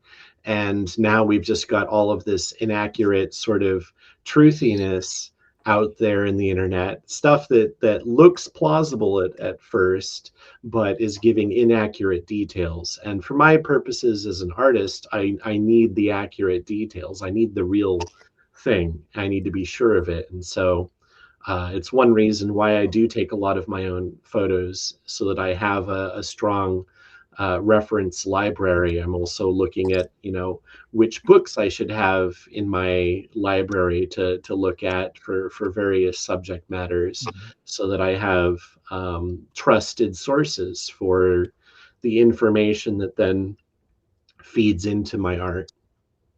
Well, I we know that did we. act. Yeah. I did actually have one short story that I sold this year to an anthology, and they'd had the same cover art, all on a theme with this little cute little dragon for about a year. They had a quarterly anthology coming out, and then they discovered that the artist that they'd been paying was all AI generated. Mhm. So they, at the last minute, right before they published, they fired the Had to artist, change it, had yeah. to get something new, which looked okay, but it was last minute art, Yeah. obviously. And now I've been unable to get author copies, the print copies of the book, and I'm assuming it's because of problems that they're having because of the cover art. Yeah. Sure. I think one fallout of all of this is that establishing yourself as a trusted source of actual material, whether writing or art or otherwise, is going to be of greater and greater importance. And Hmm. being able to establish yourself as a fully human production of whatever creative undertaking, it just takes a second for that reputation to be lost. So Yep. you really don't want to get that connected to you, that you're whether you're a writer using AI for a cover or an artist trying to use AI to create writing copy for your stuff. Like, it doesn't necessarily matter that that's not your core area of expertise. You are associating yourself with that technology, which then raises a doubt in the minds of your potential customers as to whether you might be using something like that in your actual product as well. And so I see a lot of artists say, like, hey, I mean, if I see a book that has an AI cover, then, I don't know if that means that you're also okay with Right. using that in your writing. And if you're not willing to invest yourself fully in the product, why should I invest in it either by buying Right. it? Right? Right. Yeah. I just have a totally disrelated question to that, just because I've never asked this question before. But I'm totally curious. Every now and then I hear about like old masters. Part of how they got them out of whatever country was to paint over them, and then so you have these famous paintings underneath other painting with paintings over them. How is that detected, and how do they deal with that? Do you know that, Bruce? How that? I'm not entirely sure. I'm not entirely sure on that one. I can say that, depending on the materials that you use, there are certain things that you could do that you would potentially be able to remove a surface layer and have an intact underlying layer. But I can't say for sure exactly because I hadn't heard that that was a thing. Um, but yeah, potentially I could imagine scenarios where that would be possible. Yeah, I'm trying to remember where it was, but I just thought, oh, Bruce is here. He'll know. Yeah, it's probably related to the chemistry of the materials used. So if you use the right kind of material, it might be, like over top of a varnish or something, then you might be able to remove everything uh, from that top layer without Yeah. damaging the actual painting underneath. Right. Okay. See, I was just curious if that worked or how that worked. Yeah. well, we've got an AI commercial coming out this in December. It'll run on YouTube and Facebook. It's completely AI generated. It's and the only good thing about that is that just means I didn't have to sit and do the commercial, or one of the hosts didn't have to sit and do the commercial. Well, we It did want it the for you. real you, Joe. No, that's plenty fine.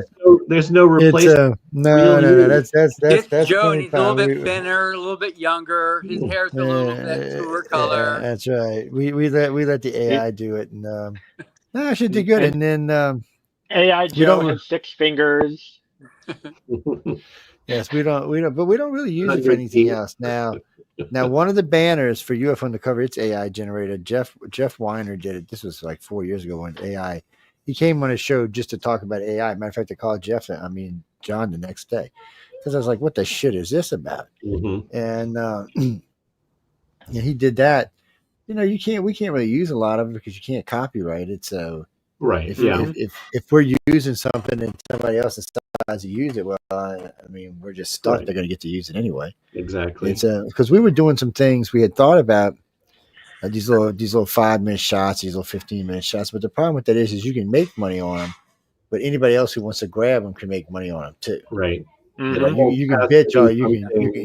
you can bitch all you want, but there's no copyright, so there's nothing you can do Yeah. about it. It Exactly. almost needs to be something that is basically unusable for someone else for Yes. whatever reason. And this is kind of why the editorial illustration industry or sub industry is in trouble, because so many of those illustrations or the need for them are very time based, very quick. Like, okay, we're putting out an article on such and such, and it's just going to be out this week, and it's going to be out about what specifically happened this past few days. And so someone using AI for that, they don't necessarily care if someone reuses it, because the context of value is past. It's time based, it's temporal. Yeah. And so, in that industry, they don't necessarily care. Now, if it's a scientific subject or something, they might still need an accuracy that AI can't provide. But like if it's politics, and we're like, well, we just need like a quick illustration of Musk or something, right? Like they can shoot that out quick, and the artist who would have gotten that work won't get that work. So a lot of artists in that particular subject are in danger for that reason. Um, so Yeah, it varies by sub profession. it's Elon. I bet you he don't use no AI for nothing. He's got to worry about copywriting. It's I was reading this thing about him today. He says he was at some coffee shop where they gave him shit for wearing a mega hat, and he went back. Everybody thought he was going to be mean, and what he did was he hooked these people up and showed them the error of their ways and helped them bring their shop into innovations they had never seen before. Now they use it as a training place. I was like, look at this, and he's just such a strange character. But he said I can't sleep because I'm always worried about this damn Mars colony because he wants to retire on Mars. That's where he wants to retire. Yeah. And he's always talking about worrying about how I'm get this colony up and running.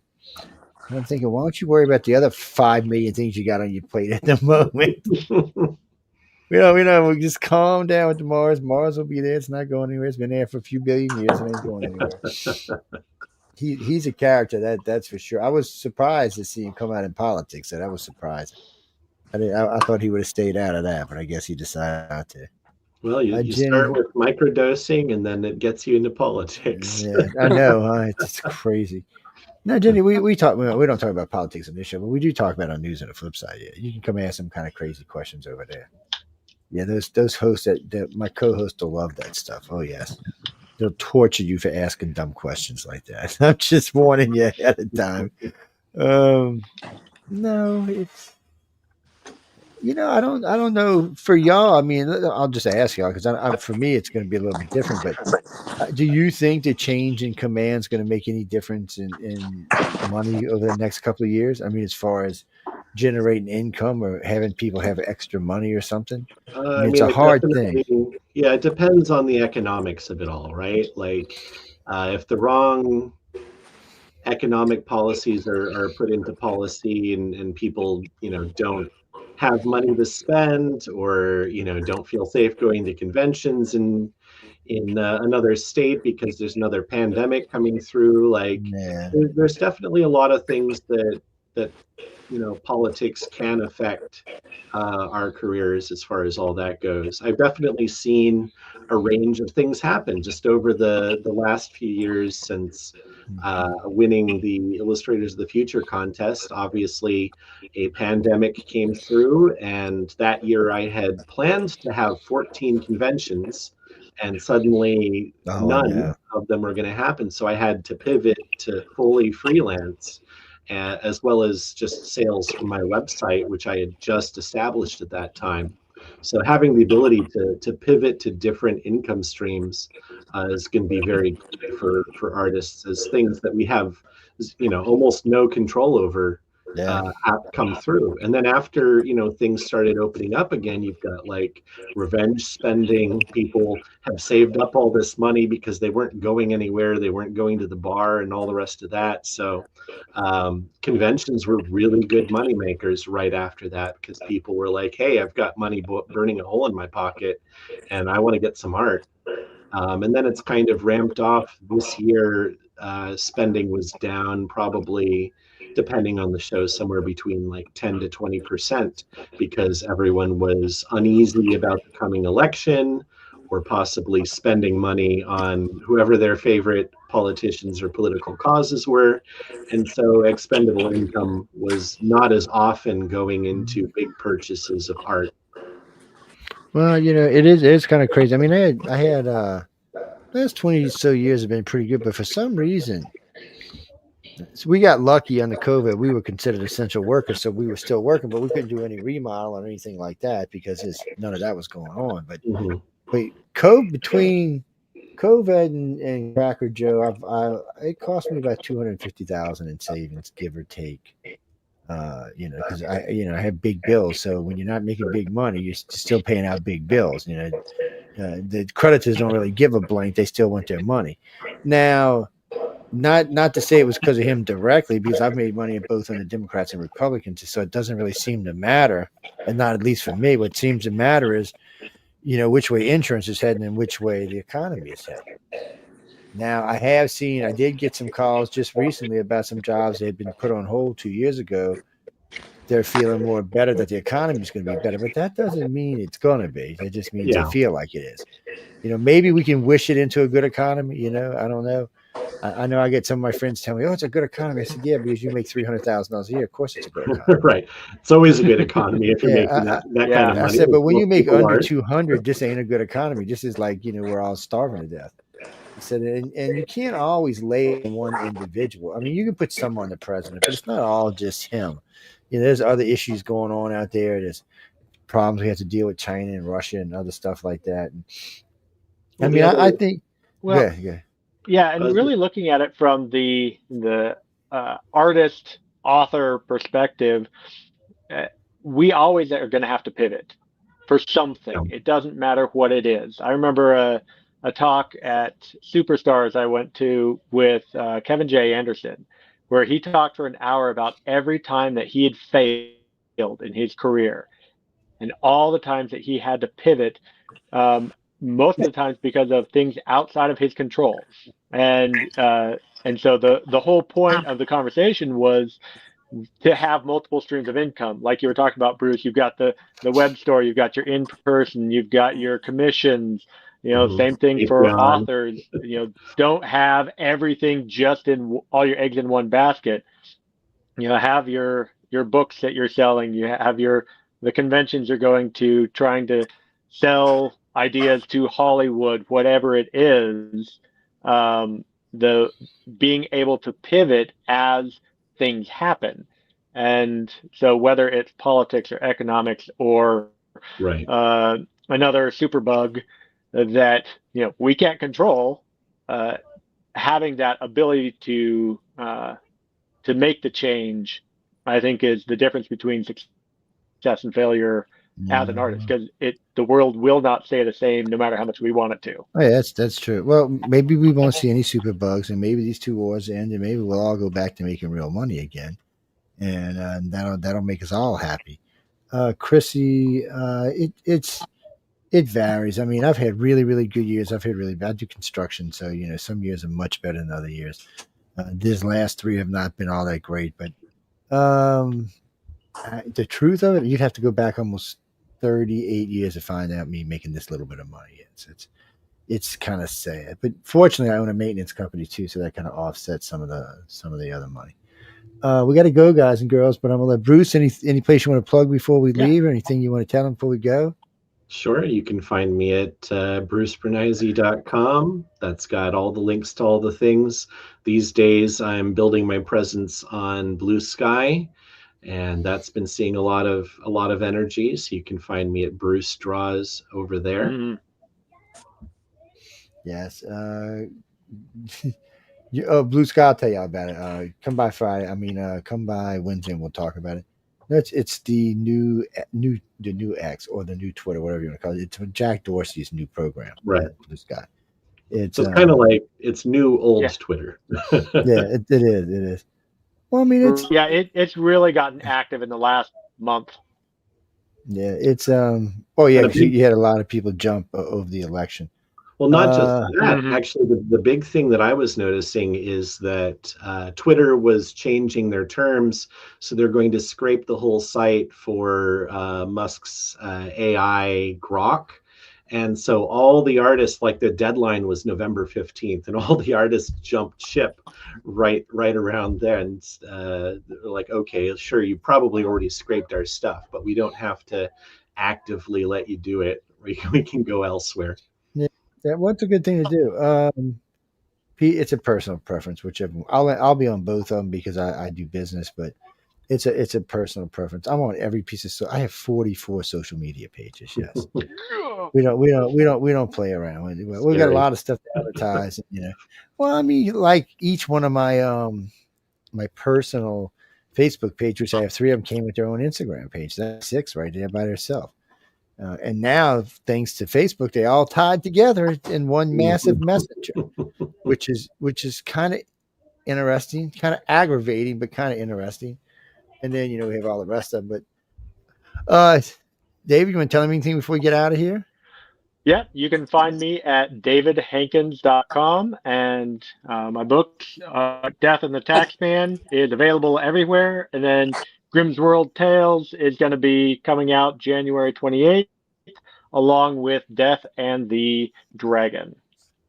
And thanks for having me on. No, that's always great to talk to both y'all. Great to be here. I'll be back with us next Friday. We'll be talking about the parade in Los Angeles on Friday and on Saturday. Next week, guys, after Thanksgiving. Yeah. No, it's not the Canadian Thanksgiving. It's the American. Yes, we have a lot of Canadians on the network, but they have their own Thanksgiving. It's a different week. That's right. They have their Thanksgiving. We have our Thanksgiving. Yes, and I don't even think it's for the same things, but that's for a whole nother show in itself. But we got to go, guys and girls. I want to thank everyone for tuning in to United Public Radio. Yeah, that's right. Exactly. Just be thankful. Be thankful you got risetofeature.com to go to for all things concerning a writing career and an art career. That's right. and don't forget galaxypress.com in case you want to buy something. It's the holidays. Go buy something. Be nice. Go buy some, you tightwad people. Look. Wait. Before we go, for all you people say how great the economy is, go buy something. Okay. For the rest of y'all, I know how y'all feel. But for all the rest of you bitches, get out there and buy something. On that note, good night, and I'll see y'all on Wednesday. Dun, dun, dun,